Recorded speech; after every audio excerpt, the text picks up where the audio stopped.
How to transfer contacts from Android to Android.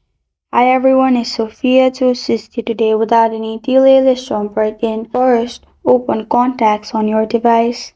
Make sure another contact is from another Android device and it is linked to your Google account.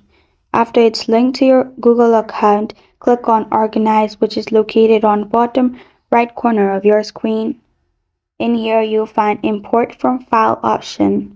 Click on it and you'll find all your Google ID, or you can also click on Device and Contacts may sync from another device, or if you're using Google ID, click on Add another account. After that, simply log into the account which has your previous contacts or another Android phone's contact. After you've emailed it, simply click on Next and add your password. After that, your contacts will be synced. And this is how to transfer contacts from Android to Android. Thank you for joining me today. If this video helps you out, please leave a like and subscribe for more. Got a question or want to suggest a topic, comment below. I am Sophia signing off until next time.